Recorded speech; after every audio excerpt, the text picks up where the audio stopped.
प्यारे विद्यार्थियों, एक बार फिर आप सभी का स्वागत है। आज हम कक्षा 10 गणित में 13वां अध्याय शुरू करने जा रहे हैं और इसका नाम है पृष्ठीय क्षेत्रफल और आयतन। जैसा कि अगर हम बात करें कक्षा 9 गणित की, तो उसमें भी हमारा जो अध्याय 13 है उसका नाम यही है, पृष्ठीय क्षेत्रफल और आयतन। तो जो आपने कक्षा 9 में 13वें चैप्टर में पृष्ठीय क्षेत्रफल और आयतन के सूत्र पढ़े हैं, वो सारे सूत्र यहाँ पे प्रयोग होंगे।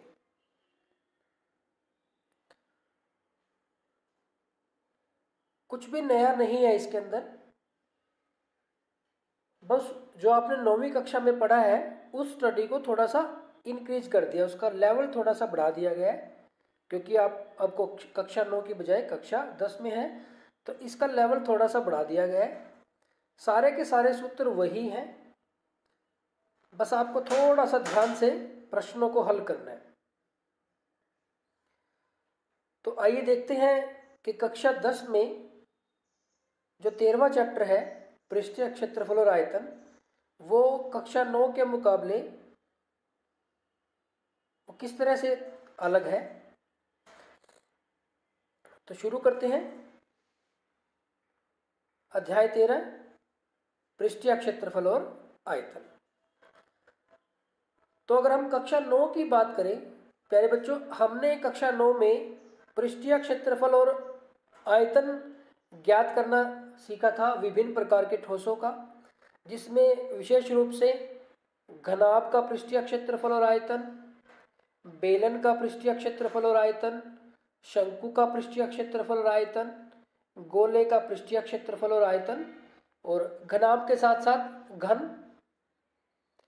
का पृष्ठीय क्षेत्रफल और आयतन भी सीखा था हमने, किस तरह से ज्ञात करते हैं। और साथ ही साथ अर्धगोले का पृष्ठीय क्षेत्रफल और आयतन भी हमने कक्षा 9 में ज्ञात करना सीखा था। प्यारे बच्चों, अब हम अगर बात करें कक्षा 10 की, तो उसमें सारे के सारे जो सूत्र हैं कक्षा 9 में जो आपने पढ़े हैं वही अप्लाई होंगे, बस थोड़ी सी एक नई बात आएगी। तो 13वें चैप्टर के प्रत्येक प्रश्नावली के प्रश्नों को हल करने के लिए आपको जो आपने 9वीं कक्षा में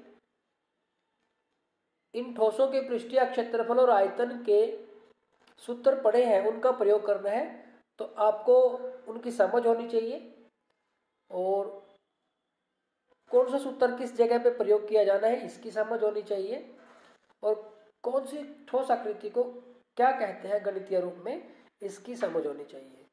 तो आइए प्यारे बच्चों, एक बार जल्दी से जो हमने कक्षा 9 में गणित के सूत्र पढ़े हैं पृष्ठीय क्षेत्रफल और आयतन से संबंधित, उनको जल्दी से एक बार रिवाइज कर लेते हैं कि क्या क्या हमने कक्षा 9 गणित में पढ़ा है।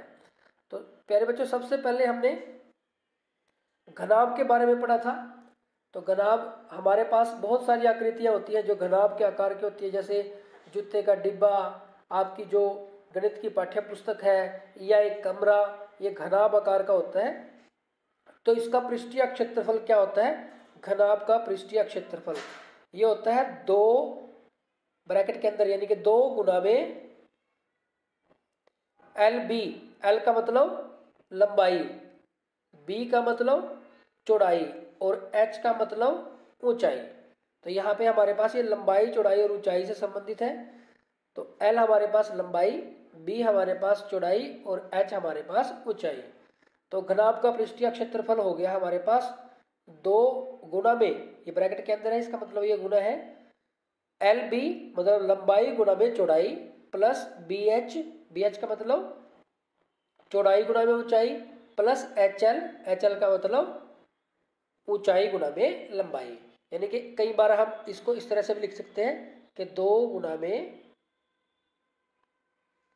कैपिटल में भी लिख लेते हैं कई बार, LB plus BH plus HL। तो इस तरह से भी हम कई बार इसको लिख देते हैं। तो मीनिंग इसका यही है इसमें कोई फर्क नहीं है, आप थोड़ा सा इसको ध्यान रखेंगे। तो घनाभ का पृष्ठीय क्षेत्रफल क्या है, 2 गुना में लंबाई गुना में चौड़ाई जमा चौड़ाई गुना में ऊंचाई और जमा ऊंचाई गुना में लंबाई। तो ये हमारे पास घनाभ का पृष्ठीय क्षेत्रफल हो जाएगा। तो प्यारे बच्चों, अगर घनाभ की बात करें, देखो इसमें हमारे पास 6 फेस होते हैं, 6 फलक होते हैं। एक तो ये, एक बिल्कुल नीचे, एक यहाँ पे, एक इस तरफ, एक यहाँ पे सामने और एक इसके पीछे। तो 6 फेस है ये। तो ऊपर और नीचे का एक जैसा है, ये वाला और ये वाला एक जैसा है, और ये वाला और ये एक जैसा है। तो ये सारी आयत बनती है, आयत का क्षेत्रफल होता है लंबाई गुना में चौड़ाई। तो उससे ये हमारे पास 2-2 बन जाते हैं। अब प्यारे बच्चों, घनाभ से संबंधित एक और महत्वपूर्ण फॉर्मूला आ जाता है हमारे पास, और ये है कि घनाभ का पार्श्व पृष्ठीय क्षेत्रफल। घनाभ का पार्श्व पृष्ठीय क्षेत्रफल, पार्श्व पृष्ठीय क्षेत्रफल में क्या होता है प्यारे बच्चों, जो ऊपर का होता है और जो नीचे होता है उसको हम छोड़ देते हैं। जो ऊपर और नीचे, यानी कि अगर घनाभ आकार के कमरे की बात करें तो कमरे की फर्श और छत को छोड़ देंगे। तो कमरे के फर्श, देखो कमरे के फर्श में क्या होता है, लंबाई होती है और चौड़ाई होती है, और छत में भी लंबाई और चौड़ाई होती है। तो हमारे पास कौन सा छूट जाएगा इसमें से, 2 LB छूट जाएगा, ये वाला छूट जाएगा हमारे पास, 2 गुना में LB छूट जाएगा। बाकी का बच जाएगा। तो हमारे पास कौन कौन से बच जाएंगे, एक तो 2 LH या HL बच जाएगा, और एक 2 BH। यानी कि पार्श्व पृष्ठीय क्षेत्रफल का संबंध चारों दीवारों के क्षेत्रफल से है। आप इसको अगर घनाभ को एक कमरा माने तो पार्श्व पृष्ठीय क्षेत्रफल का संबंध चारों जो दीवार है उनके क्षेत्रफल से है। तो ये हमारे पास फॉर्मूला बना है यहाँ पे। अगर इस फॉर्मूले की हम बात करें तो ये है हमारे पास 2 LH प्लस 2 BH, यानी कि LB लंबाई गुना चौड़ाई वाला छोड़ देना है। तो 2 LH प्लस 2 BH। अब इसमें से 2 कॉमन है और H भी कॉमन है। तो 2H अगर कॉमन ले ले तो अंदर से L बच जाएगा और B बच जाएगा, L plus B, L plus B। तो ये हमारे पास बच जाएगा। तो प्यारे बच्चे, इसमें यही कहा गया कि जो पार्श्व पृष्ठीय क्षेत्रफल है वो हमारे पास हो गया 2 LH और 2 BH। आपकी मर्जी है 2 BH प्लस 2 LH भी लिखना चाहिए। तो यहाँ से ये किसके बराबर हो जाएगा फिर, 2 L जमा B गुना में H, यानी कि पार्श्व पृष्ठीय क्षेत्रफल होता है 2 गुना में लंबाई जमा चौड़ाई और गुना में ऊंचाई। तो इसके बराबर होता है हमारे पास। प्यारे बच्चों, इसी तरह से आगे बढ़ते हैं हम। घन का पृष्ठीय क्षेत्रफल, घनाभ और घन में क्या फर्क होता है, तो घनाभ और घन में बेसिक डिफरेंस ये होता है कि जब घन की बात करते हैं तो लंबाई चौड़ाई और ऊंचाई सारी बराबर हो जाती है। तो हम उसको क्या मान लेते हैं, भुजा मान लेते हैं, तो या फिर किनारा मान लेते हैं। तो प्यारे बच्चों, अब घनाभ का पृष्ठीय क्षेत्रफल, तो यहाँ पे देखो लंबाई भी A है, चौड़ाई भी A है और ऊंचाई भी A है। तो घनाभ का पृष्ठीय क्षेत्रफल होगा हमारे पास 6 गुना में भुजा स्क्वायर, इसको लिखते हैं 6 गुना में भुजा गुना भुजा या फिर भुजा का वर्ग। अब भुजा को A मानना है तो ये हो जाएगा 6A स्क्वायर। तो ठीक इसी प्रकार से अगर हम इसके पार्श्व पृष्ठीय क्षेत्रफल की बात करें, 4 दीवारी का क्षेत्रफल की बात करें इसके, तो पार्श्व पृष्ठीय क्षेत्रफल में हमारे पास क्या आ जाएगा, 4A स्क्वायर। तो पार्श्व पृष्ठीय क्षेत्रफल हो जाएगा इसका 4A स्क्वायर। आगे बढ़ते हैं। इसके बाद एक और महत्वपूर्ण ठोस आ जाता है जिसको हम कहते हैं बेलन। तो बेलन का वक्र पृष्ठीय क्षेत्रफल है 2 पाई RH। पाई का मतलब ये हमारे पास 22/7 हम यूज करते हैं या फिर 3.14 यूज करते हैं। R बेलन के आधार की त्रिज्या और H बेलन की ऊंचाई। तो ये आ जाएगा बेलन का वक्र पृष्ठीय क्षेत्रफल, यानी कि जहां से ये मुड़ा हुआ है ये वाला क्षेत्रफल। ठीक इसी प्रकार से अगर हम बात करें बेलन का कुल पृष्ठीय क्षेत्रफल भी कह देते हैं और संपूर्ण पृष्ठीय क्षेत्रफल भी हम इसको कह देते हैं। कुल पृष्ठीय क्षेत्रफल या फिर संपूर्ण पृष्ठीय क्षेत्रफल। तो यहां से अगर हम बात करें इसके संपूर्ण पृष्ठीय क्षेत्रफल या कुल पृष्ठीय क्षेत्रफल की, तो ये होगा देखो 2 पाई आर एच। ये तो जहां से ये वक्र है ये वाला, एक ऊपर इसके वृत्त है और एक नीचे वृत्त है, तो वृत्त का क्षेत्रफल होता है पाई आर स्क्वायर ऊपर के लिए और इसी तरह से पाई आर स्क्वायर नीचे के लिए। तो ये कितने हो जाएंगे 2 पाई आर स्क्वायर, तो ये हो जाएगा 2 pi r h plus 2 pi r square. तो इसमें से 2 common, pi common, r common और अंदर आ जाएगा आर प्लस एच। तो इस तरह से बेलन का कुल पृष्ठीय क्षेत्रफल हो जाएगा 2 पाई आर ब्रैकेट के अंदर आर प्लस एच। ठीक इसी तरह से प्यारे बच्चों आगे बढ़ते हैं। शंकु का वक्र पृष्ठीय क्षेत्रफल क्या होगा? शंकु का वक्र पृष्ठीय क्षेत्रफल है हमारे पास शंकु का वक्र पृष्ठीय क्षेत्रफल। शंकु कैसी आकृति होगी?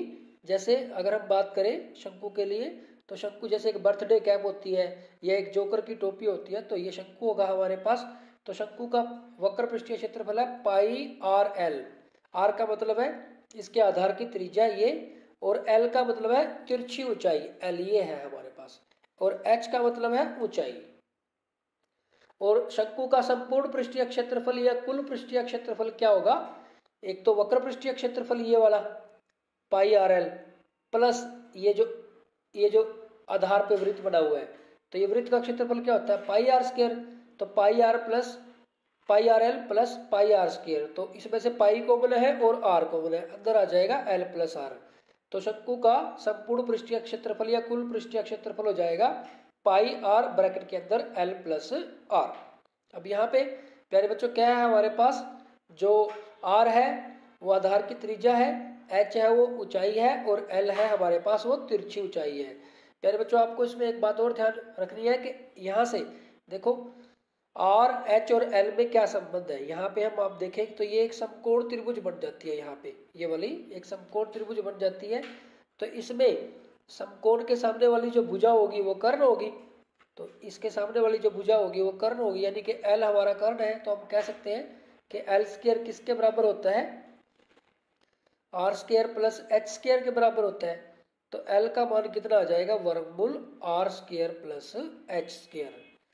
तो इस तरह से हम क्या कर सकते हैं? तिरछी ऊंचाई भी ज्ञात कर सकते हैं। आगे बढ़ते हैं। तिर्यक ऊंचाई भी कह देते हैं, तिरछी ऊंचाई भी कह देते हैं।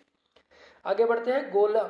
गोला यानी कि एक हमारे पास बॉल या फुटबॉल है, तो गोले का पृष्ठीय क्षेत्रफल, तो गोले का पृष्ठीय क्षेत्रफल यानी कि इसका सारे पृष्ठ का क्षेत्रफल क्या है हमारे पास?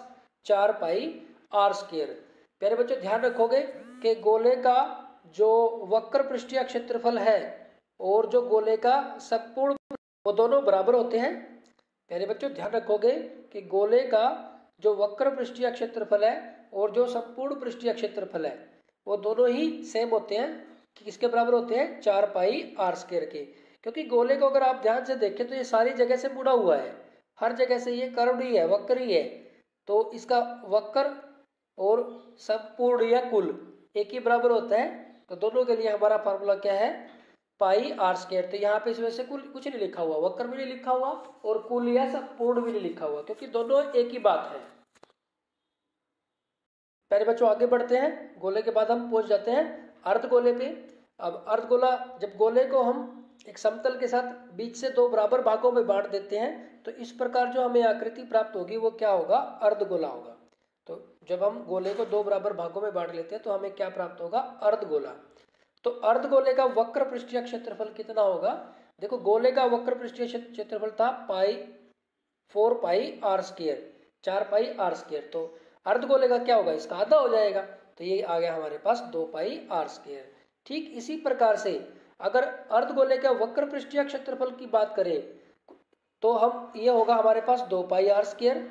अगर हम अर्धगोले के वक्र पृष्ठीय क्षेत्रफल की बात करते हैं तो ये हमारे पास होगा 2 पाई आर स्क्वायर। लेकिन अगर इसके कुल पृष्ठीय क्षेत्रफल या संपूर्ण पृष्ठीय क्षेत्रफल की हम बात करते हैं, प्यारे बच्चों अगर हम बात करते हैं इसके कुल पृष्ठीय क्षेत्रफल की या संपूर्ण पृष्ठीय क्षेत्रफल की, तो यहाँ पे आपको ये ध्यान रखना है कि वक्र तो ये हो गया, लेकिन यहाँ पे भी तो एक वृत्त बना हुआ है और वृत्त का क्षेत्रफल क्या होता है पाई आर स्क्वायर।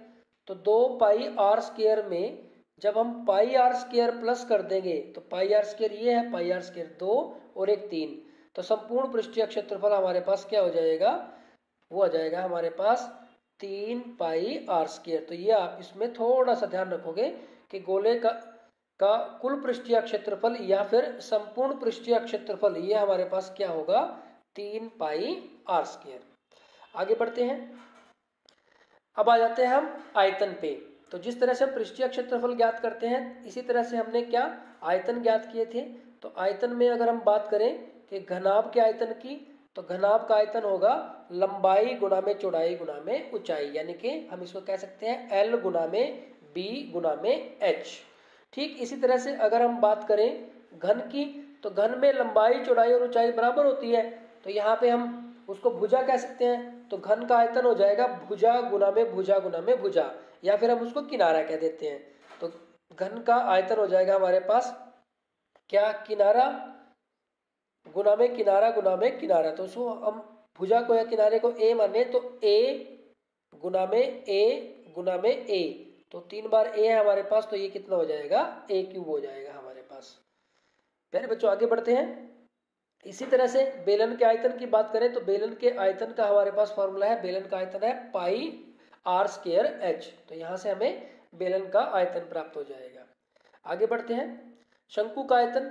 जो शंकु का आयतन होता है बेलन के आयतन का तीसरा हिस्सा होता है। तो शंकु का आयतन होता है वो बेलन के आयतन का तीसरा हिस्सा होता है, इसलिए शंकु का जो आयतन होगा वो होगा 1/3 pi r square h, 1/3 pi r square h. आगे बढ़ते हैं प्यारे बच्चों, अब बात करते हैं गोले के आयतन के बारे में। तो गोले का जो आयतन है, गोले का आयतन है हमारे पास, गोले का आयतन 4/3 pi r cube, 4/3 pi r cube.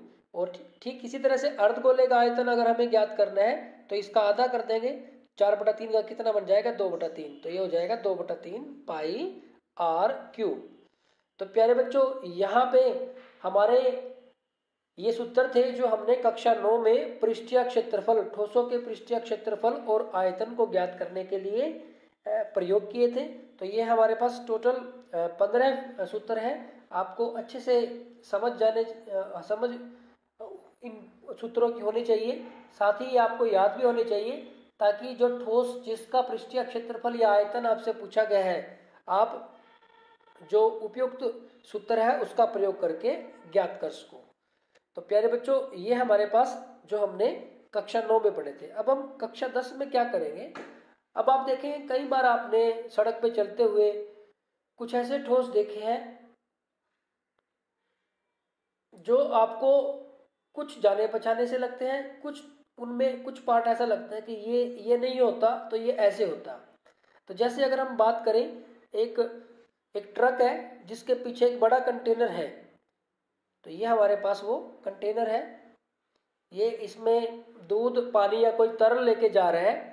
तो मान लो हमें इसका पृष्ठीय क्षेत्रफल या आयतन ज्ञात करना पड़ जाए, तो हमने जो कक्षा 9 में ठोस पढ़े हैं, ठोस आकृतियों के बारे में पढ़ा है, ये उनमें से किसी जैसा नहीं है, ये उनमें से किसी भी प्रकार का नहीं है। तो इस तरह की जो आकृतियां हैं, इस तरह के जो ठोस हैं, उनका हम किस तरह से पृष्ठीय क्षेत्रफल और आयतन ज्ञात कर सकते हैं वो हम कक्षा 10 के अध्याय 13 में पृष्ठीय क्षेत्रफल और आयतन में पढ़ेंगे। प्यारे बच्चों अगर आप इस कंटेनर को ध्यान से देखें तो आप इसमें देखेंगे कि इसमें यहां से यहां तक ये एक अर्धगोला है और यहां से यहां तक भी ये अर्धगोला है और बीच में ये बेलन है। तो यानी कि ये जो कंटेनर है कैसे बना हुआ है, बीच में तो बेलन है और इसके ऊपर और नीचे क्या 2 अर्धगोले लगाए हुए हैं या समायोजित किए हुए हैं। तो इस तरह से एक नई आकृति प्राप्त होगी। तो इस नई आकृति का क्षेत्रफल ज्ञात करने के लिए हमें ये जिस जिस आकृतियों से बनी हुई है उनका जो क्षेत्रफल है वो ज्ञात करना पड़ेगा। तो ठीक इसी तरह से हम साइंस लैब में अक्सर देखते हैं कि जैसे चित्र में दिखाया गया है, जिसको हम टेस्ट ट्यूब या परखनली कहते हैं, तो इसको अगर आप देखेंगे तो ये भी हमें एक ऐसी आकृति है जिसके ऊपर तो यहाँ तक तो बेलन है, इसके ऊपर की बात करें तो बेलन है, और इसके जो नीचे है एक अर्धवृत्त लगा दिया गया है। तो इस तरह से इसमें एक तो बेलन है ऊपर और नीचे इसके अर्धवृत्त है। तो इसका पृष्ठीय क्षेत्रफल या आयतन ज्ञात करना हो तो हम किस तरह से ज्ञात करेंगे? क्योंकि प्यारे बच्चों, इनको किसी नाम से वर्गीकृत तो हम नहीं कर सकते, तो इनका पृष्ठीय क्षेत्रफल और आयतन हम किस तरह से ज्ञात करेंगे, यही हमारा जो चैप्टर 13 है इसमें हम ये सीखेंगे। कि यहाँ पे हमारे पास अब हम स्टार्ट करते हैं 13.1 के बेसिक के बारे में। तो 13.1 में जो बेसिक है वो है ठोसों के संयोजनों का पृष्ठीय क्षेत्रफल, यानी कि जब दो या दो से ज्यादा ठोस को आपस में संयोजित किया जाता है, जोड़ दिया जाता है, तो इस प्रकार से जो आकृति प्राप्त होती है उसका पृष्ठीय क्षेत्रफल हम किस प्रकार से ज्ञात करेंगे। तो प्यारे बच्चों, अगर हम उस कंटेनर की बात करें जिसकी हमने अभी थोड़ी देर पहले बात की थी, तो आप इसमें देखेंगे कि ये जो हमारे पास कंटेनर है इसमें इधर इस सिरे पे भी एक अर्धवृत्त लगा हुआ है, अर्धगोला लगा हुआ है, और इधर भी एक अर्धगोला लगा हुआ है, और बीच में ये बेलन है। तो दो अर्धगोले और एक बेलन को संयोजित कर रखा है। तो इस प्रकार से जो हमें आकृति प्राप्त हुई है ये वो कंटेनर है। तो इसका संपूर्ण पृष्ठीय क्षेत्रफल हमें निकालना है। इसका पूरे का अगर हमें क्षेत्रफल निकालना है तो हमें क्या करना पड़ेगा? इस पूरे का क्षेत्रफल निकालने के लिए ये जो अर्धगोला है इसका वक्र पृष्ठीय क्षेत्रफल ज्ञात करना है। प्यारे बच्चों, ये चीज ध्यान रखोगे कि इस कंटेनर का जब हमें संपूर्ण पृष्ठीय क्षेत्रफल निकालना है तो देखो इधर ये जो अर्धवृत्त है इसके इस ओर जो ये अर्धवृत्त है इसके लिए हमें क्या करना पड़ेगा? इसका वक्र पृष्ठीय क्षेत्रफल निकालना पड़ेगा, क्योंकि जो इसका जो आधार है, इस अर्धगोले का जो आधार है, ये तो हमें नजर ही नहीं आएगा जब इसके साथ ये मिल जाएगा। ठीक इसी तरह से इधर जो ये अर्धगोला है ये भी इसके साथ मिल जाएगा, तो ये भी हमें नजर नहीं आएगा। तो ये हमारे पास हमें क्या करना है? दोनों अर्धगोलों का वक्र पृष्ठीय क्षेत्रफल ज्ञात करना है, प्लस जो बीच में बेलन है, जो बीच में ये हमारे पास बेलन है, इसका भी वक्र पृष्ठीय क्षेत्रफल ज्ञात करोगे, क्योंकि ये इधर से अर्धगोला इस पे चिपक जाएगा, इधर से ये इस पे चिपक जाएगा, तो ऐसी आकृति मिल जाएगी, ऐसी आकृति हमारे पास बन जाएगी, या ऐसी कह लो आप आकृति बन जाएगी।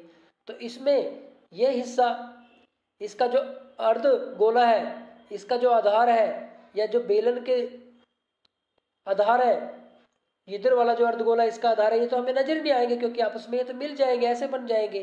तो इस वजह से इस जो ठोस आकृति है, इस जो कंटेनर का हमें क्षेत्रफल, संपूर्ण पृष्ठीय क्षेत्रफल ज्ञात करना है, उसके लिए हमें क्या करना पड़ेगा? इस अर्धगोले का वक्र पृष्ठीय क्षेत्रफल, इधर वाले अर्धगोले का वक्र पृष्ठीय क्षेत्रफल और इस बेलन का वक्र पृष्ठीय क्षेत्रफल ज्ञात करेंगे, और तीनों को हम जोड़ देंगे तो हमें क्या हो जाएगा?